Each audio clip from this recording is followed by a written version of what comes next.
Hey guys welcome back to the channel. So finally ಇವತ್ತಿನ SmackDown ಮುಗ್ದಿದೆ. Literally guys SmackDown ನಲ್ಲಿ ನಮಗೆ spear ನೋಡೋದಿಕ್ಕೆ ಸಿಕ್ತು, ರೋಮನ್ ರೈನ್ಸ್ ಇಲ್ದೇನೂ ಕೂಡ. ಹಾಗೆ ಶೀಲ್ಡ್ ಪವರ್ ಬಾಂಬ್ ನೋಡೋದಿಕ್ಕೆ ಸಿಕ್ತು, ಶೀಲ್ಡ್ ಇಲ್ದೇ ಇದ್ರು ಕೂಡ. ಸೊ ಏನೇನಾಯ್ತು ಅಂತ ಸಂಪೂರ್ಣ ಮಾಹಿತಿನ ತಿಳಿಸ್ಕೊಡ್ತೀನಿ. ವಿಡಿಯೋ ತುಂಬಾ ಇಂಟ್ರೆಸ್ಟಿಂಗ್ ಆಗಿರುತ್ತೆ, ಬನ್ನಿ ವಿಡಿಯೋನ ಶುರು ಮಾಡೋಣ.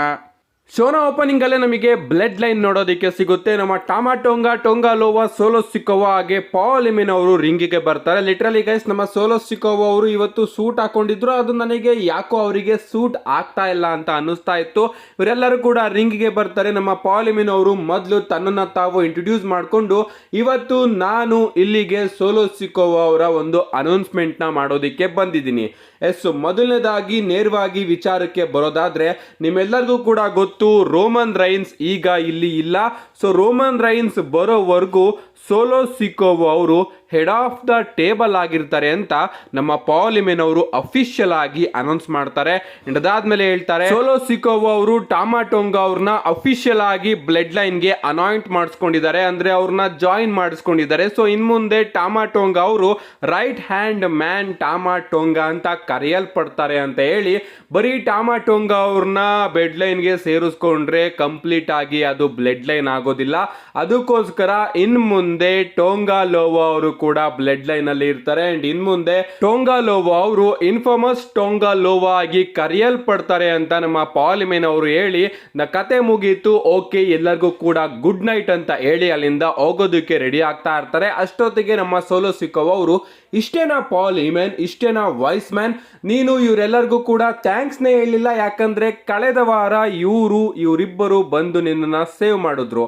ಸೊ ಅದಕ್ಕೋಸ್ಕರ ನೀನು ಇವರಿಬ್ಬರಿಗೆ ಥ್ಯಾಂಕ್ಸ್ ಹೇಳು ಅಂತ ಹೇಳ್ತಾರೆ. ಅಂಡ್ ಹಾಗಾಗಿ ನಮ್ಮ ವೈಸ್ ಮ್ಯಾನ್ ಪಾಲ್ ಎಮಿನ್ ಅವರು, ಓಕೆ ಇನ್ಫಾಮಸ್ ಟೊಂಗಾ ಲೋವಾ, ಥ್ಯಾಂಕ್ ಯು ನನ್ನನ್ನ ಕೆವಿನ್ ಓಯನ್ಸ್ ಅವರಿಂದ ಕಾಪಾಡಿದ್ಕೆ ಅಂತ ಥ್ಯಾಂಕ್ ಯು ನ ಕೇಳಿ, ಈ ಕಡೆ ರೈಟ್ ಹ್ಯಾಂಡ್ ಮ್ಯಾನ್ ಟೊಂಗಾ ಅವರ ಬಳಿ ಕೂಡ ನಮ್ಮ ವೈಸ್ ಮ್ಯಾನ್ ಅವರು ಥ್ಯಾಂಕ್ ಯು ನ ಕೇಳ್ತಾರೆ. ಅಂಡ್ ಆಗ ನಮ್ಮ ಟೊಂಗಾ ಅವರು ಹೇಳ್ತಾರೆ, ನಾವು ಕಳೆದ ವಾರ ಪಾಲ್ ಎಮಿನ್ ನಿನ್ನನ್ನ ಕೆವಿನ್ ಓಯನ್ಸ್ ಅವರು ಸಾಯಿಸೋದಕ್ಕೂ ಕೂಡ ಬಿಡ್ಬೋದಾಗಿತ್ತು, ಬಟ್ ನಾವು ಆ ರೀತಿ ಮಾಡಲಿಲ್ಲ, ಯಾಕಂದ್ರೆ ನಮಗೆ ಟ್ರೈಬಲ್ ಚೀಫ್ ಇಂದ ಆರ್ಡರ್ಸ್ಗಳು ಸಿಕ್ಕಿತ್ತು ಅಂತ ನಮ್ಮ ಟೊಂಗಾ ಅವರು ಹೇಳ್ತಾರೆ. ಇನ್ನು ಕೂಡ ಇಲ್ಲಿ ಟ್ರೈಬಲ್ ಚೀಫ್ ಯಾರು ಅನ್ನೋದನ್ನ ಇವ್ರು ಯಾರು ಕೂಡ ರಿವೀಲ್ ಮಾಡಿಲ್ಲ, ಅದು ತುಂಬಾ ಇಂಟ್ರೆಸ್ಟಿಂಗ್ ಆಗಿತ್ತು. ಇದಾದ್ಮೇಲೆ ನಮ್ಮ ಪಾಲ್ ಎಮಿನ್ ಅವರು ಹೇಳ್ತಾರೆ, ಆಸ್ ಎ ವಾಯ್ಸ್ ಮ್ಯಾನ್ ನಾನು ಇಲ್ಲಿಗೆ ಬಂದೆ, ನನ್ನ ಕೆಲಸನ ಮುಗಿಸಿದ್ದೀನಿ, ಬಟ್ ಈಗ ನಾನು ಆಸ್ ಎ ವಾಯ್ಸ್ ಮ್ಯಾನ್ ಇನ್ನ ಒಂದು ಕೆಲಸನ ಮಾಡಬೇಕಾಗಿದೆ. ಅದೇನಪ್ಪಾ ಅಂದ್ರೆ, ನಾನು ಕೇಳ್ಪಟ್ಟಿರೋ ವಿಚಾರ ಏನಪ್ಪಾ ಅಂದ್ರೆ, ಕೆವಿನ್ ಓಯನ್ಸ್ ಅವರು ಬ್ಲಡ್ ಲೈನ್ ನ ಎಲ್ಲಾ ಮೆಂಬರ್ನು ಕೂಡ ಹುಡುಕ್ತಾ ಇದ್ದಾನೆ ಅಂತ ನಮ್ಮ ಪಾಲ್ ಎಮಿನ್ ಅವರು ಹೇಳ್ತಾರೆ. ಅಂಡ್ ಸಡನ್ ಆಗಿ ನಮಗೆ ಕೆವಿನ್ ಓಯನ್ಸ್ ಅವರ ಎಂಟ್ರಿ ನೋಡೋದಕ್ಕೆ ಸಿಗುತ್ತೆ. ನಮ್ಮ ಕೆವಿನ್ ಓಯನ್ಸ್ ಅವರು ಬಂದ್ ಕೂಡಲೇ ಬ್ಲಡ್ ಲೈನ್ ಮೇಲೆ ಅಟ್ಯಾಕ್ ಮಾಡೋದಕ್ಕೆ ಶುರು ಮಾಡ್ತಾರೆ ಅಂತಾನೆ ಹೇಳ್ಬಹುದು. ಬಟ್ ಬ್ಲಡ್ ಲೈನ್ ನಲ್ಲಿ 3 ಜನ ಇರ್ತಾರೆ, ಅವರು ನಮ್ಮ ಕೆವಿನ್ ಓಯನ್ಸ್ ಅವ್ರನ್ನ ಡಾಮಿನೇಟ್ ಮಾಡೋದಕ್ಕೆ ಶುರು ಮಾಡ್ತಾರೆ. ಅಂಡ್ ಇಲ್ಲಿ ನಮ್ಮ ಕೆವಿನ್ ಓಯನ್ಸ್ ಅವ್ರನ್ನ ಕಾಪಾಡೋದಕ್ಕೆ ನಮಗೆ ಸ್ಟ್ರೀಟ್ ಪ್ರಾಫಿಟ್ ಅವರ ಎಂಟ್ರಿ ಕೂಡ ನೋಡೋದಕ್ಕೆ ಸಿಗುತ್ತೆ. ಅಂಡ್ ಈ ಒಂದು ಮಧ್ಯದಲ್ಲಿ ನಮಗೆ ಒಂದು ಚಿಕ್ಕ ಬ್ರಾಲ್ ಕೂಡ ನೋಡೋದಕ್ಕೆ ಸಿಗುತ್ತೆ. ಅಂಡ್ ಆ ಟೈಮಲ್ಲಿ ನಮ್ಮ ಕೆವಿನ್ ಓಯನ್ಸ್ ಅವರು ಸ್ಟೀಲ್ ಚೇರ್ ನ ಕೂಡ ತಗೊಂಡ್ ಬಂದ್ಬಿಟ್ಟು ಸೋಲೋ ಸಿಕೋವಾ, ಟೊಂಗಾ ಹಾಗೆ ಟೊಂಗಾ ಲೋವಾ ಅವರ ಮೇಲೆ ಅಟ್ಯಾಕ್ ಮಾಡಿ ಅವ್ರನ್ನೆಲ್ಲರನ್ನು ಕೂಡ ಅಲ್ಲಿಂದ ಓಡಿಸ್ತಾರೆ. ಲಿಟ್ರಲಿ ಗೈಸ್ ನಮ್ಮ ಸೋಲೋ ಸಿಕೋವಾ ಅವರು ಯಾವ್ದೋ ಕೆಂಪು ಕಲರ್ ಬೆಲ್ಟ್ ನ ಹಾಕೊಂಡು ಬಂದಿರ್ತಾರೆ, ಅದಂತೂ ಸಖತ್ರು ವಿಚಿತ್ರ ಅನಿಸ್ತಾ ಇತ್ತು. ಇದಾದ್ಮೇಲೆ ಬ್ಯಾಕ್ ಸ್ಟೇಜ್ ಅಲ್ಲಿ ನಮ್ಮ ಪಾಲ್ ಎಮಿನ್ ಅವರು ಸ್ಮ್ಯಾಕ್ ಡೌನ್ ನ ಬಿಟ್ಟು ಹೋಗ್ತಾ ಇರ್ತಾರೆ. ಅಲ್ಲಿಗೆ ನಮ್ಮ ಸೋಲೋ ಸಿಕೋವಾ ಅವರು ಬಂದ್ಬಿಟ್ಟು, ಎಲ್ಲಿಗೆ ಹೋಗ್ತಾ ಇದೀಯಾ ನೀನು, ಇಷ್ಟು ಬೇಗ ನೀನ್ ಯಾಕೆ ಹೋಗ್ತಾ ಇದೀಯಾ, ನನಗೆ ಅದೇನು ಕೂಡ ಗೊತ್ತಿಲ್ಲ, ಆಸ್ ಎ ವೈಸ್ ಮ್ಯಾನ್ ನೀನ್ ಇವತ್ತಿನ ಸ್ಮ್ಯಾಕ್ ಡೌನ್ ನ ಮೈನ್ ಇವೆಂಟ್ ಅಲ್ಲಿ ಒಂದು 6 ಮ್ಯಾನ್ ಟ್ಯಾಗ್ ಟೀಮ್ ಮ್ಯಾಚ್ ನ ಬುಕ್ ಮಾಡಿಸ್ಲೇಬೇಕು, ನಮ್ಮ ಟೀಮ್ ಹಾಗೆ ಕೆವಿನ್ ಓಯನ್ಸ್ ಹಾಗೆ ಸ್ಟ್ರೀಟ್ ಪ್ರಾಫಿಟ್ ಅವರ ನಡುವೆ. ಸೊ ನೀನೇನಾದ್ರೂ ಆ ಒಂದು ಮ್ಯಾಚ್ ನ ಬುಕ್ ಮಾಡಿಸ್ಲಿಲ್ಲ ಅಂದ್ರೆ ಇವತ್ತಿನ ಸ್ಮ್ಯಾಕ್ ಡೌನ್ ನ ಮೈನ್ ಇವೆಂಟ್ ಅಲ್ಲಿ ಲಾಕರ್ ರೂಮ್ ಅಲ್ಲಿ ಒಂದು ಮ್ಯಾಚ್ ಆಗುತ್ತೆ, ಟೊಂಗಾ ಲೋವಾ ವರ್ಸಸ್ ಪಾಲ್ ಎಮಿನ್ ನಡುವೆ ಅಂತ ನಮ್ಮ ಸೋಲೋ ಸಿಕೋವಾ ಅವರು ಪಾಲ್ ಎಮಿನ್ ಅವರಿಗೆ ಒಂದು ವಾರ್ನಿಂಗ್ ನ ಕೊಡ್ತಾರೆ ಅಂತಾನೆ ಹೇಳ್ಬೋದು. ಇದನ್ನ ಕೇಳಿಸ್ಕೊಂಡು ನಮ್ಮ ಪಾಲ್ ಎಮಿನ್ ಅವರು, ಓಕೆ ನಾನು ಒಂದು 6 ಮ್ಯಾನ್ ಟ್ಯಾಗ್ ಟೀಮ್ ಮ್ಯಾಚ್ ನ ಬುಕ್ ಮಾಡಿಸ್ತೀನಿ ಅಂತ ಅಲ್ಲಿಂದ ಹೊರಟೋಗ್ತಾರೆ. ಲಿಟ್ರಲಿ ಗೈಸ್ ಓಪನಿಂಗ್ ಸೆಗ್ಮೆಂಟ್ ಮಾತ್ರ ಸಖತ್ತಾಗಿತ್ತು. ಇದಾದ್ಮೇಲೆ ನಮಗೆ Bianca Belair and Jade Cargill versus Indi Hartwell ಹಾಗೆ ನಮ್ಮ ಕ್ಯಾಂಡಸ್ ಲೆರೇ ಅವರ ನಡುವೆ ಒಂದು ಟ್ಯಾಗ್ ಟೀಮ್ ಮ್ಯಾಚ್ ನೋಡೋದಕ್ಕೆ ಸಿಗುತ್ತೆ. ಈ ಒಂದು ಟ್ಯಾಗ್ ಟೀಮ್ ಮ್ಯಾಚ್ ಕೂಡ ಸಿಂಪಲ್ ಆಗಿತ್ತು ಅಂತಾನೆ ಹೇಳ್ಬಹುದು. ಅಂಡ್ ಈ ಒಂದು ಮ್ಯಾಚ್ ಅಲ್ಲಿ ನಮ್ಮ ಬಿಯಾಂಕಾ ಬ್ಲೇರ್ ಹಾಗೆ ಜೇಡ್ ಕಾರ್ಗಿಲ್ ಅವರು ವಿನ್ ಆಗ್ತಾರೆ. ಇದಾದ್ಮೇಲೆ ನಮಗೆ ಆಲ್ಬಾ ಫೈರ್ ಹಾಗೆ ಐಸ್ಲಾ ಡೌನ್ ಅವರ ಎಂಟ್ರಿ ಕೂಡ ನೋಡೋದಕ್ಕೆ ಸಿಗುತ್ತೆ. ಅಂಡ್ ಅಲ್ಲಿಗೆ ನಮ್ಮ ಶೇನಾ ಬೇಸ್ಲರ್ ಹಾಗೆ ಝೋಯಿ ಸ್ಟಾರ್ಕ್ ಅವರು ಕೂಡ ನೋಡೋದಕ್ಕೆ ಸಿಗ್ತಾರೆ. ಇವರೆಲ್ಲರೂ ಕೂಡ ಟ್ಯಾಗ್ ಟೀಮ್ ಚಾಂಪಿಯನ್ಶಿಪ್ ನ ಇಟ್ಕೊಂಡು ಕಿತ್ತಾಡೋದಕ್ಕೆ ಶುರು ಮಾಡ್ತಾರೆ. ಅಂಡ್ ಫೈನಲಿ ನಮ್ಮ ಬಿಯಾಂಕಾ ಬ್ಲೇರ್ ಹಾಗೆ ಜೇಡ್ ಕಾರ್ಗಿಲ್ ಅವರು ರಿಂಗ್ ಮೇಲ್ಗಡೆ ಬಂದ್ಬಿಟ್ಟು ಇವ್ರನ್ನೆಲ್ಲರನ್ನು ಕೂಡ ಟೇಕ್ ಡೌನ್ ಮಾಡಿ ತಮ್ಮ ಚಾಂಪಿಯನ್ಶಿಪ್ ನ ತಗೋತಾರೆ. ಸೊ ಡಬ್ಲ್ಯೂ ಅವರು ವಿಮೆನ್ಸ್ ಟ್ಯಾಗ್ ಟೀಮ್ ಚಾಂಪಿಯನ್ಶಿಪ್ ಕೂಡ ಒಂದು ಇಂಟ್ರೆಸ್ಟಿಂಗ್ ಆಗಿ ಸ್ಟೋರಿ ಲೈನ್ ನ ಬುಕ್ ಮಾಡ್ತಾ ಇದ್ದಾರೆ. ಇದಾದ್ಮೇಲೆ ನಮಗೆ ಬ್ಯಾಕ್ ಸ್ಟೇಜ್ ಅಲ್ಲಿ ಕೋಡಿ ರೋಡ್ಸ್ ಅವರು ಕೂಡ ನೋಡೋದಕ್ಕೆ ಸಿಗ್ತಾರೆ. ನಮ್ಮ ಕೋಡಿ ರೋಡ್ಸ್ ಅವರು ಪಾರ್ಕಿಂಗ್ ಲಾಟ್ ಅಲ್ಲಿ ಕಾಯ್ತಾ ಇರ್ತಾರೆ ಎಜೆ ಸ್ಟೈಲ್ ಅವ್ರಿಗೋಸ್ಕರ. ಲಿಟ್ರಲಿ ಗೈಸ್ ಯಾವ ರೀತಿ ಕಾಯ್ತಾ ಇರ್ತಾರೆ ಅಂದ್ರೆ ಎಜೆ ಸ್ಟೈಲ್ ಅವರು ಬರಬೇಕು, ಇವತ್ತು ನಾನು ಅವ್ರ ಕತೆನ ಮುಗಿಸ್ಬೇಕು ಅನ್ನೋ ಒಂದು ರೇಂಜ್ ಗೆ ಕಾಯ್ತಾ ಇರ್ತಾರೆ. ಅಲ್ಲಿಗೆ ನಮ್ಮ ನಿಕ್ ಆರ್ಡಿಸ್ ಅವರು ಬಂದ್ಬಿಟ್ಟು ಕೆಲವೊಂದಷ್ಟು ಸೆಕ್ಯೂರಿಟಿ ಗಾರ್ಡ್ಸ್ ಗಳನ್ನೂ ಕೂಡ ಕರ್ಕೊಂಡು ಬರ್ತಾರೆ. ನನಗೆ ಇಲ್ಲಿ ಯಾವುದೇ ರೀತಿಯ ಬ್ರಾಲ್ ಇಷ್ಟ ಇಲ್ಲ ಅಂತ. ಅಂಡ್ ಅದಕ್ಕೆ ನಮ್ಮ ಕೋಡಿ ರೋಡ್ಸ್ ಅವರು ಕೂಡ ಏನೇ ಆದ್ರೂ ಕೂಡ ಇವತ್ತು ನಾನು ಎಜೆ ಸ್ಟೈಲ್ ಅವ್ರನ್ನ ಬಿಡೋದಿಲ್ಲ ಅಂತ ಅವ್ರನ್ನ ಹಂಗೆ ಕಾಯ್ತಾ ಕೂತ್ಕೊಂಡಿರ್ತಾರೆ. ಇದಾದ್ಮೇಲೆ ನಮಗೆ ಟಮಾಸೋ ಚಾಂಪಾ ಹಾಗೆ ಗ್ರೇಸನ್ ವಾಲರ್ ಅವರ ನಡುವೆ ಒಂದು ಸಿಂಗಲ್ಸ್ ಮ್ಯಾಚ್ ನೋಡೋದಕ್ಕೆ ಸಿಗುತ್ತೆ. ಮ್ಯಾಚ್ ಕೂಡ ಡಿಸೆಂಟ್ ಆಗಿ ಇತ್ತು ಅಂತಾನೆ ಹೇಳ್ಬಹುದು. ಅಂಡ್ ಈ ಒಂದು ಮ್ಯಾಚ್ ಅಲ್ಲಿ ನಮ್ಮ ಗ್ರೇಸನ್ ವಾಲರ್ ಅವರು ಪಿನ್ ಮಾಡಿ ವಿನ್ ಆಗಿದ್ದಾರೆ ಟಮಾಸೋ ಚಾಂಪಾ ಅವ್ರನ್ನ. ಸೊ ಸಾಕು ಸಿಂಗಲ್ಸ್ ಮ್ಯಾಚ್ ಎಲ್ಲದು ಕೂಡ. ಸೊ ಆದಷ್ಟು ಬೇಗ ಇವರ ನಡುವೆ ಒಂದು ಟ್ಯಾಗ್ ಟೀಮ್ ಚಾಂಪಿಯನ್ಶಿಪ್ ಗೆ ಮ್ಯಾಚ್ ನ ಡಬ್ಲ್ಯೂ ಅವರು ಕನ್ಫರ್ಮ್ ಮಾಡಿದ್ರೆ ಚೆನ್ನಾಗಿರುತ್ತೆ. ಇದಾದ್ಮೇಲೆ ಬ್ಯಾಕ್ ಸ್ಟೇಜ್ ಅಲ್ಲಿ ನಮ್ಮ ಕೋಡಿ ರೋಡ್ಸ್ ಅವರು ಎಜೆ ಸ್ಟೈಲ್ ಅವ್ರಿಗೋಸ್ಕರ ವೆಯ್ಟ್ ಮಾಡ್ತಾ ಇರ್ತಾರಲ್ಲ, ಅಲ್ಲಿಗೆ ಫೈನಲಿ ನಮ್ಮ ಎಜೆ ಸ್ಟೈಲ್ ಅವರ ಎಂಟ್ರಿ ಕೂಡ ನೋಡೋದಕ್ಕೆ ಸಿಗುತ್ತೆ. ಬಟ್ ಸೆಕ್ಯೂರಿಟಿ ಗಾರ್ಡ್ಸ್ ಗಳೆಲ್ಲರೂ ಕೂಡ ನಮ್ಮ ಕೋಡಿ ರೋಡ್ಸ್ ಹಾಗೆ ಎಜೆ ಸ್ಟೈಲ್ ಅವ್ರನ್ನ ದೂರ ಮಾಡ್ತಾರೆ ಅಂತಾನೆ ಹೇಳ್ಬಹುದು. ಇದರಿಂದ ನಮ್ಮ ಕೋಡಿ ರೋಡ್ಸ್ ಅವರು ಸೀದಾ ರಿಂಗ್ ಗೆ ಹೋಗ್ಬಿಟ್ಟು ಮೈಕ್ ನ ತಗೊಂಡು ಎಜೆ ಸ್ಟೈಲ್ ಅವ್ರನ್ನ ಕಾಲ್ ಔಟ್ ಮಾಡೋದಕ್ಕೆ ಶುರು ಮಾಡ್ತಾರೆ. ಎಜೆ ಸ್ಟೈಲ್ ಈಗ ನೀನ್ ಇಲ್ಲಿಗೆ ಬಾ, ಸೆಕ್ಯೂರಿಟಿ ಗಾರ್ಡ್ಸ್ ಗಳ ಅಗತ್ಯಕತೆ ಇಲ್ಲ, ಸೊ ಈಗ ನೀನ್ ಇಲ್ಲಿಗೆ ಬಾ ಅಂತ ನಮ್ಮ ಕೋಡಿ ರೋಡ್ಸ್ ಅವರು ಎಜೆ ಸ್ಟೈಲ್ ಅವ್ರನ್ನ ಕರೀತಾರೆ. ಸಡನ್ ಆಗಿ ಅಲ್ಲಿಗೆ ನಮ್ಮ ಸೆಕ್ಯೂರಿಟಿ ಗಾರ್ಡ್ಸ್ ಗಳ ಜೊತೆಗೆ ನಿಕ್ ಆರ್ಡಿಸ್ ಅವರು ಕೂಡ ನೋಡೋದಕ್ಕೆ ಸಿಗ್ತಾರೆ. ನಮಗೆ ಎಜೆ ಸ್ಟೈಲ್ ಅವರ ಥೀಮ್ ಸಾಂಗ್ ಕೂಡ ಪ್ಲೇ ಆಗುತ್ತೆ. ಎಜೆ ಸ್ಟೈಲ್ ಅವರು ಓಸಿ ಜೊತೆ ಬಂದು ಮೈಕ್ ಅಲ್ಲಿ ಮಾತಾಡೋದಕ್ಕೆ ಶುರು ಮಾಡ್ತಾರೆ. ನನಗೆ ಗೊತ್ತು ನಿನಗೆ ಈಗ ನಾನು ಬೇಕು ಅಂತ, ಬಟ್ ನಿನಗೆ ನಾನು ಬೇಕು ಅಂದ್ರೆ ನನಗೇನ್ ಬೇಕೋ ಅದನ್ನ ನೀನು ಕೊಡಬೇಕು ನನಗೆ.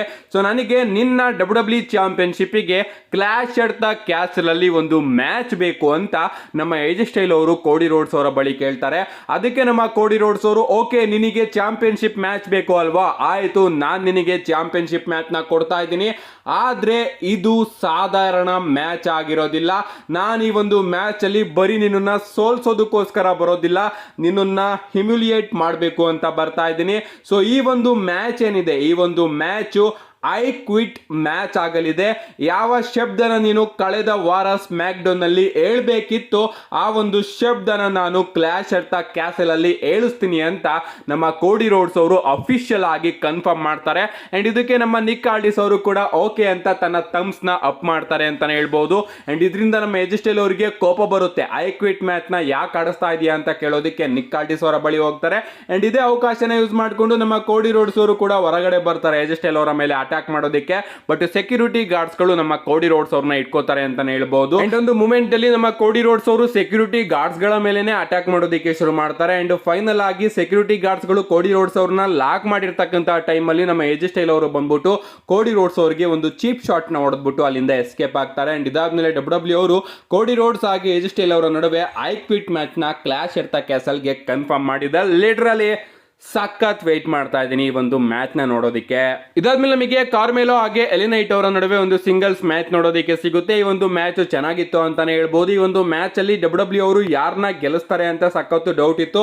ಯಾಕಂದ್ರೆ ಈ ಕಡೆ ನಮ್ಮ ಕಾರ್ಮೆಲೋ ಅವ್ರಿಗೂ ಕೂಡ ಒಳ್ಳೆ ಬುಕಿಂಗ್ ನ ಕೊಡ್ತಾ ಇದ್ದಾರೆ, ಈ ಕಡೆ ಎಲಿನೈಟ್ ಅವ್ರಿಗೂ ಕೂಡ ಒಳ್ಳೆ ಬುಕಿಂಗ್ ನ ಕೊಡ್ತಾ ಇದ್ದಾರೆ. ಬಟ್ ಈ ಒಂದು ಮ್ಯಾಚ್ ನ ಎಂಡಿಂಗು ಇಂಟ್ರೆಸ್ಟಿಂಗ್ ಆಗಿತ್ತು. ಈ ಒಂದು ಮ್ಯಾಚ್ ನ ಎಂಡಿಂಗ್ ಅಲ್ಲಿ ನಮ್ಮ ಎಲಿನೈಟ್ ಅವರು ಕಾರ್ಮೆಲೋ ಅವ್ರನ್ನ ರೋಲ್ ಅಪ್ ಮುಖಾಂತರ ಪಿನ್ ಮಾಡಿ ವಿಕ್ಟರ್ ನ ಗಳಿಸ್ಕೊಂಡಿದ್ದಾರೆ. ಸೊ ನಮ್ಮ ಎಲಿನೈಟ್ ಅವರು ಗೆದ್ದಾದ್ಮೇಲೆ ಲೋಗನ್ ಪೋಲ್ ಅವರಿಗೆ ಒಂದು ವಾರ್ನಿಂಗ್ ನ ಕೊಡ್ತಾರೆ. ಅವ್ರು ಹೇಳ್ತಾರೆ, ಲೋಗನ್ ಪೋಲ್ ನೀನು ಸ್ಮ್ಯಾಕ್ ಡೌನ್ ಗೆ ಬರೋದಿಕ್ಕೆ ಆಗ್ತಾ ಇಲ್ಲ ಅಲ್ವಾ, ಓಕೆ ನಾನು ಸ್ಮ್ಯಾಕ್ ಡೌನ್ ನಿನ್ನ ಹೋಮ್ ಗ್ರೌಂಡ್ ಗೆ ಕರ್ಕೊಂಡು ಬರ್ತೀನಿ ಅಂತ ನಮ್ಮ ಎಲಿನೈಟ್ ಅವರು ಅಫಿಷಿಯಲ್ ಆಗಿ ಕನ್ಫರ್ಮ್ ಮಾಡ್ತಾರೆ ಅಂತಾನೆ ಹೇಳ್ಬಹುದು. ಅಫ್ಕೋರ್ಸ್ ನಮ್ಮ ಲೋಗನ್ ಪೋಲ್ ಅವರ ಹೋಮ್ ಗ್ರೌಂಡ್ ಕ್ಲೀವ್ಲ್ಯಾಂಡ್, ಸಮ್ಮರ್ ಸ್ಲಾಮು ಅಲ್ಲೇ ನಡೀತಾ ಇರೋದು. ಸೊ ಮ್ಯಾಚಸ್ ಆಗೋದಕ್ಕೆ ಎಲ್ಲ ಚಾನ್ಸಸ್ ಗಳು ಕೂಡ ಹಾಗೆ ಕನೆಕ್ಷನ್ಸ್ ಗಳು ಕೂಡ ಕಾಣಿಸ್ತಾ ಇದೆ. ಅಂಡ್ ನಮ್ಮ ಎಲಿನೈಟ್ ಅವರು ಹೇಳಿದ್ದಾರೆ, ನಾನು ಸ್ಮ್ಯಾಕ್ ಡೌನ್ ನಿನ್ನ ಹೋಮ್ ಗ್ರೌಂಡ್ ಗೆ ಕರ್ಕೊಂಡು ಬರ್ತೀನಿ ಅಂತ. ಕ್ಲೀವ್ಲ್ಯಾಂಡ್ ಅಲ್ಲಿ ಸ್ಮ್ಯಾಕ್ ಡೌನ್ ಕೂಡ ಆಗ್ತಾ ಇದೆ. ಇದಾದ್ಮೇಲೆ ನಮಗೆ ಲೋಗನ್ ಪಾಲ್ ಅವರ ಒಂದು ವಿಡಿಯೋ ಪ್ಯಾಕೇಜ್ ನೋಡೋದಕ್ಕೆ ಸಿಗುತ್ತೆ. ಅವರು ವಿಡಿಯೋ ಪ್ಯಾಕೇಜ್ ಮುಖಾಂತರ ಬಂದ್ಬಿಟ್ಟು ಎಲೆನೈಟ್ ನನಗೆ ಗೊತ್ತು ನೀನು ನನ್ನನ್ನು ಸ್ಮ್ಯಾಕ್ ಡೌನ್ ಅಲ್ಲಿ ಹುಡುಕ್ತಾ ಇದೀಯ ಅಂತ, ಬಟ್ ನಾನು ಸ್ಮ್ಯಾಕ್ ಡೌನ್ಗೆ ಬರೋದಕ್ಕೆ ಆಗೋದಿಲ್ಲ ಯಾಕಂದ್ರೆ ಈಗ ನಾನು ಲಾಸ್ ಆಂಜಲಸ್ ಅಲ್ಲಿ ಇದ್ದೀನಿ ಅಂಡ್ ಅಲ್ಲಿ ನಾನು ಚಾಂಪಿಯನ್ಶಿಪ್ಗೋಸ್ಕರ ಮ್ಯಾಚ್ ಆಡೋದಕ್ಕೆ ಹೋಗ್ತಾ ಇದ್ದೀನಿ. ಇದು ನನ್ನ ಚಿಕ್ಕ ವಯಸ್ಸಿನ ಡ್ರೀಮು. ಸೊ ನೀನು ಮೆಗಾಸ್ಟಾರ್ ಆಗಿದ್ರು ಕೂಡ ನಿನ್ನ ಬಳಿ ಚಾಂಪಿಯನ್ಶಿಪ್ ಇಲ್ಲ, ನೀನು ಏನನ್ನು ಕೂಡ ಸಾಧನೆ ಮಾಡಿಲ್ಲ, ಬರೀ ನೀನು ವಾಕಿಂಗ್ ಕ್ಯಾಚ್ ಪ್ರೈಸ್ ಅಷ್ಟೇ, ಬರೀ ಕ್ಯಾಚ್ ಪ್ರೈಸ್ ನ ಮಾಡ್ಕೊಂಡು ಓಡಾಡ್ತಾ ಇರ್ತೀಯ. ಸೊ ನೀನು ನನ್ನ ಸಮಕ್ಕೆ ಬರೋದಿಕ್ಕೆ ಸಾಧ್ಯನೇ ಇಲ್ಲ, ಸುಮ್ಮನೆ ನನ್ನಿಂದ ದೂರ ಹೋಗ್ಬಿಟ್ಟು ನಿನ್ನ ರೇಂಜಿನ ಸೂಪರ್ ಸ್ಟಾರ್ಸ್ ಗಳ ಜೊತೆ ಮ್ಯಾಚ್ ಆಡ್ಕೊಂಡು ಇದ್ಬಿಡು ಅಂತ ನಮ್ಮ ಲೋಗನ್ ಪಾಲ್ ಅವರು ಎಲೆನೈಟ್ ಅವರಿಗೆ ಹೇಳ್ತಾರೆ ಅಂತಾನೆ ಹೇಳ್ಬೋದು. ಲಿಟ್ರಲಿ ಗಾಯ್ಸ್ ಆ ಪ್ರೋಮೋ ಮಾತ್ರ ಸಖತ್ತಾಗಿತ್ತು. ಅಂಡ್ ನಮ್ಮ ಲೋಗನ್ ಪಾಲ್ ಅವರು ಎಲೆನಲ್ಲಿ ಒಂದು ಚಾಂಪಿಯನ್ಶಿಪ್ಗೆ ಮ್ಯಾಚ್ ನು ಕೂಡ ಆಡೋದಕ್ಕೆ ಹೋಗ್ತಾ ಇದಾರಂತೆ. ನೋಡೋಣ ಒಂದು ಮ್ಯಾಚ್ ಅಲ್ಲಿ ಅವರು ಗೆಲ್ತಾರೋ ಇಲ್ವೋ ಅಂತ. ಇದಾದ್ಮೇಲೆ ನಮಗೆ ರಿಂಗ್ ಅಲ್ಲಿ ಬೇಲಿ ಅವರು ಕೂಡ ನೋಡೋದಕ್ಕೆ ಸಿಗ್ತಾರೆ. ಅವರು ಪೈಪರ್ ನೆವಿನ್ ಬಗ್ಗೆ ಮಾತಾಡ್ತಾ ಇರ್ತಾರೆ. ನೆಕ್ಸ್ಟ್ ವೀಕು ಕ್ಲಾಶ್ ಇರ್ತಾ ಕ್ಯಾಸಲ್ ಅಲ್ಲಿ ನಾನು ಪೈಪರ್ ನೆವಿನ್ ಅವ್ರನ್ನ ಫೇಸ್ ಮಾಡ್ತಾ ಇರ್ತೀನಿ ಅಂತ. ಅಂಡ್ ಅಲ್ಲಿಗೆ ನಮ್ಮ ಚೆಲ್ಸಿಯಾ ಗ್ರೀನ್ ಹಾಗೆ ಪೈಪರ್ ನೆವಿನ್ ಅವರ ಎಂಟ್ರಿ ಕೂಡ ನೋಡೋದಕ್ಕೆ ಸಿಗುತ್ತೆ. ನಮ್ಮ ಚೆಲ್ಸಿಯಾ ಗ್ರೀನ್ ಅವರು ಹೇಳ್ತಾ ಇರ್ತಾರೆ, ಬೇಲಿ ನೀನೊಬ್ಳು ಲೂಸರು, ನೀನು ಸೌದಿ ಅರೇಬಿಯಾದಲ್ಲೂ ಕೂಡ ಸೋತೆ, ನೀನು ಕಳೆದ ವಾರ ಸ್ಮ್ಯಾಕ್ ಡೌನ್ ಅಲ್ಲೂ ಕೂಡ ಸೋತೆ, ಅಂಡ್ ನೀನು ನಯೋಮಿ ಅಂತ ಲೂಸರ್ ನ ಟ್ಯಾಗ್ ಟೀಮ್ ಪಾರ್ಟ್ನರ್ ಆಗಿ ಇಟ್ಕೊಂಡು ಓಡಾಡ್ತಾ ಇದೆಯಾ.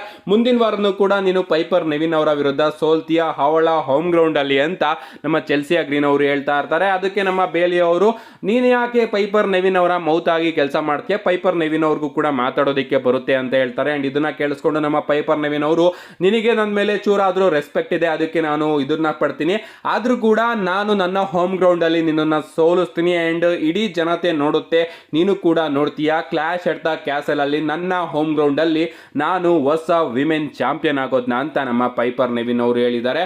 ಲಿಟ್ರಲಿ ಗೈಸ್ ಈ ಒಂದು ಸ್ಟೋರಿನ ಇನ್ನೂ ಕೂಡ ಅದ್ಭುತವಾಗಿ ಡಬ್ಲ್ಯೂ ಅವರು ಬುಕ್ ಮಾಡಬಹುದಾಗಿತ್ತು. ಪೈಪರ್ ನೆವಿನ್ ಅವ್ರನ್ನ ಮೊದಲಿಂದನೂ ಕೂಡ ಸ್ಟ್ರಾಂಗ್ ಆಗಿ ಬಿಲ್ಡ್ ಮಾಡಿಕೊಂಡು ಬಂದಿದ್ರೆ ಅವರ ಹೋಮ್ ಗ್ರೌಂಡ್ ಅಲ್ಲಿ ಅವರಿಗೆ ಅದ್ಭುತವಾದ ಒಂದು ಮ್ಯಾಚ್ ನ ಕೊಡಬಹುದಾಗಿತ್ತು. ಬಟ್ ಡಬ್ಲ್ಯೂ ಅವರು ಸಡನ್ ಆಗಿ ಪೈಪರ್ ನೆವಿನ್ ಅವ್ರನ್ನ ತಗೊಂಡು ಬಂದಿರೋದ್ರಿಂದ ಸ್ಟೋರಿ ಚೆನ್ನಾಗಿ ನಡೀತಾ ಇದ್ರು ಕೂಡ ಈ ಒಂದು ಮ್ಯಾಚ್ ನ ಫೀಲೇ ಬರ್ತಾ ಇಲ್ಲ. ಇದಾದ್ಮೇಲೆ ನಮಗೆ ಶೋನ ಮೇನ್ ಇವೆಂಟ್ ನೋಡೋದಕ್ಕೆ ಸಿಗುತ್ತೆ. Street profit and Kevin Owens versus bloodline ನಡುವೆ ಒಂದು 6 ಮ್ಯಾನ್ ಟ್ಯಾಗ್ ಟೀಮ್ ಮ್ಯಾಚ್ ಪ್ರಾರಂಭ ಆಗುತ್ತೆ. ಲಿಟರಲಿ ನಮ್ಮ ಸೋಲೋ ಸಿಕ್ಕೋ ಅವ್ರನ್ನ ರಿಂಗ್ ಗೇರ್ ಅಲ್ಲೇ ನೋಡೋದಕ್ಕೆ ಇಷ್ಟಪಡ್ತೀನಿ, ಯಾಕಂದ್ರೆ ಸೂಟ್ ಎಲ್ಲದನ್ನು ಕೂಡ ಹಾಕೊಂಡ್ರೆ ಅವರು ಚೆನ್ನಾಗಿ ಕಾಣೋದಿಲ್ಲ, ವಿಚಿತ್ರವಾಗಿ ಕಾಣಿಸ್ತಾ ಇದ್ದಾರೆ. ಸೊ ಮ್ಯಾಚ್ ಅದ್ಭುತವಾಗಿ ಇತ್ತು ಅಂತಾನೆ ಹೇಳ್ಬಹುದು. ನಮ್ಮ ಟಾಮಾ ಟೊಂಗಾ ಹಾಗೆ ಟೊಂಗಾ ಲವ್ ಅವರ ಪರ್ಫಾರ್ಮೆನ್ಸ್ ಕೂಡ ಚೆನ್ನಾಗಿತ್ತು. ಈ ಒಂದು ಮ್ಯಾಚ್ ಅಲ್ಲಿ ನಮಗೆ ಹಾಟ್ ಟ್ಯಾಗ್ ನ ವಿವೋ ಒಂಥರ ವಿಚಿತ್ರವಾಗಿ ಕಾಣಿಸ್ತಾ ಇತ್ತು ಅಂತಾನೆ ಹೇಳ್ಬಹುದು. ಈ ಒಂದು ಮ್ಯಾಚ್ ಇದೇ ರೀತಿ ನಡೀತಾ ಇರುತ್ತೆ, ಬಟ್ ಎಂಡಿಂಗ್ ಅಲ್ಲಿ ಡಿಸ್ಕ್ವಾಲಿಫಿಕೇಶನ್ ಇಂದ ಈ ಒಂದು ಮ್ಯಾಚ್ ಎಂಡ್ ಆಗುತ್ತೆ ಅಂತಾನೆ ಹೇಳ್ಬಹುದು. ಯಾಕಂದ್ರೆ ನಮ್ಮ ಸೋಲೋ ಸಿಕ್ಕೋ ಅವರು ಚೇರ್ ನ ಯೂಸ್ ಮಾಡಿಬಿಡ್ತಾರೆ ಅಂಡ್ ಅದರಿಂದ ಈ ಒಂದು ಮ್ಯಾಚ್ ಅಲ್ಲಿ ಡಿಸ್ಕ್ವಾಲಿಫಿಕೇಶನ್ ಮುಖಾಂತರ ನಮ್ಮ ಕೆವಿನ್ ಓಯನ್ಸ್ ಹಾಗೆ ಸ್ಟ್ರೀಟ್ ಪ್ರಾಫಿಟ್ ಅವರು ವಿನ್ ಆಗಿದ್ದಾರೆ. ಸೊ ಚೇರ್ ಅಲ್ಲಿ ಹೊಡೆದ ಕೂಡಲೇ ಇವರ ನಡುವೆ ಒಂದು ಬ್ರಾಲ್ ಕೂಡ ನೋಡೋದಕ್ಕೆ ಸಿಗುತ್ತೆ. ಲಿಟರಲಿ ತುಂಬಾನೇ ಬ್ರೂಟಲ್ ಬ್ರಾಲ್ ನಮಗೆ ನೋಡೋದಕ್ಕೆ ಸಿಗುತ್ತೆ. ಫೈನಲಿ ನಮ್ಮ ಮಾಂಟೆಸ್ ಫೋರ್ಡ್ ಅವರು ಸಿಗಾಕೋತಾರೆ. ನಮ್ಮ ಟಾಮಾ ಟೊಂಗಾ ಹಾಗೆ ಟೊಂಗಾ ಲವ್ ಅವರು ಮಾಂಟೆಸ್ ಫೋರ್ಡ್ ಅವ್ರನ್ನ ಇಟ್ಕೊಂಡಿರ್ತಾರೆ ಅಂಡ್ ನಮ್ಮ ಸೋಲೋ ಸಿಕೋವ್ ಅವರು ಸುಮೋವನ್ ಸ್ಪೈಕ್ ನ ಕನೆಕ್ಟ್ ಮಾಡೋದಕ್ಕೆ ನೋಡ್ತಾರೆ. ಬಟ್ ಅವರು ಸುಮೋವನ್ ಸ್ಪೈಕ್ ನ ಕನೆಕ್ಟ್ ಮಾಡೋದಿಲ್ಲ, ಬದಲಿಗೆ ಒಂದು ಸ್ಪಿಯರ್ ನ ಕನೆಕ್ಟ್ ಮಾಡ್ತಾರೆ ಅಂತಾನೆ ಹೇಳ್ಬೋದು. ಲಿಟ್ರಲಿ ಗೈಸ್ ಡೈರೆಕ್ಟ್ ಆಗಿ ರೋಮನ್ ರೈನ್ಸ್ ಅವ್ರನ್ನ ಟಾರ್ಗೆಟ್ ಮಾಡಲಾಗ್ತಾ ಇದೆ. ಇದನ್ನ ನಾನು ನೆಕ್ಸ್ಟ್ ವಿಡಿಯೋದಲ್ಲಿ ತಿಳಿಸ್ಕೊಡ್ತೀನಿ, ಆದ್ರೆ ಇಲ್ವಾ ನಾಳೆ ವಿಡಿಯೋದಲ್ಲಿ ತಿಳಿಸ್ಕೊಡ್ತೀನಿ. ಸ್ಪಿಯರ್ ನ ಕನೆಕ್ಟ್ ಮಾಡ್ತಾರೆ ಅಂಡ್ ಅದಾದ್ಮೇಲೆ ನಮ್ಮ ಕೆವಿನ್ ಓಯನ್ಸ್ ಅವರ ಮೇಲೂ ಕೂಡ ಬ್ರೂಟಲ್ ಆಗಿ ಅಟ್ಯಾಕ್ ಮಾಡಿ ಕೆವಿನ್ ಓಯನ್ಸ್ ಅವರಿಗೆ ಒಂದು ಶೀಲ್ಡ್ ಪವರ್ ಬಾಂಬ್ ನ ಅನೌನ್ಸರ್ ಟೇಬಲ್ ಮೇಲೆ ನಮ್ಮ ಸೋಲೋ ಸಿಕೋವಾ ಟಾಮಾ ಟೊಂಗಾ ಹಾಗೆ ಟೊಂಗಾ ಲವ್ ಅವರು ಕನೆಕ್ಟ್ ಮಾಡಿದ್ದಾರೆ. ಲಿಟರಲಿ ಡೈರೆಕ್ಟ್ ಆಗಿ ಇಲ್ಲಿ ರೋಮನ್ ರೈನ್ಸ್ ಅವರ ರೆಫರೆನ್ಸ್ ನ ಇಲ್ಲಿ ಯೂಸ್ ಮಾಡ್ಕೊಳ್ಳಲಾಗ್ತಾ ಇದೆ ಅಂತಾನೆ ಹೇಳ್ಬಹುದು. ಅದಾದ್ಮೇಲೆ ವಿ ದ ಒನ್ ಸೈನ್ ನ ತೋರಿಸಿ ಇವರೆಲ್ಲರೂ ಕೂಡ ನಿಂತಿರ್ತಾರೆ ಅಂಡ್ ಹಿಂಗೆ ಇವತ್ತಿನ ಸ್ಮ್ಯಾಕ್ ಡೌನ್ ನ ಎಂಡ್ ಆಗುತ್ತೆ. ಓವರ್ ಆಲ್ ಇವತ್ತಿನ ಸ್ಮ್ಯಾಕ್ ಡೌನ್ ಮಾತ್ರ ಸಖತ್ತಾಗಿತ್ತು, ನನಗಂತೂ ತುಂಬಾನೇ ಇಷ್ಟ ಆಯಿತು. ನಿಮಗೇನು ಅನ್ನಿಸ್ತು ಇವತ್ತಿನ ಸ್ಮ್ಯಾಕ್ ಡೌನ್? ನಿಮ್ಮ ಅನಿಸಿಕೆನ ಕಮೆಂಟ್ ಮಾಡಿ. ಇಷ್ಟು ಇವತ್ತಿನ ವಿಡಿಯೋ ಇಷ್ಟೊಂದು ಲೈಕ್ ಮಾಡಿ, ಚಾನಲ್ ಸಬ್ಸ್ಕ್ರೈಬ್ ಮಾಡ್ಕೊಳ್ಳಿ. See you guys in my next video.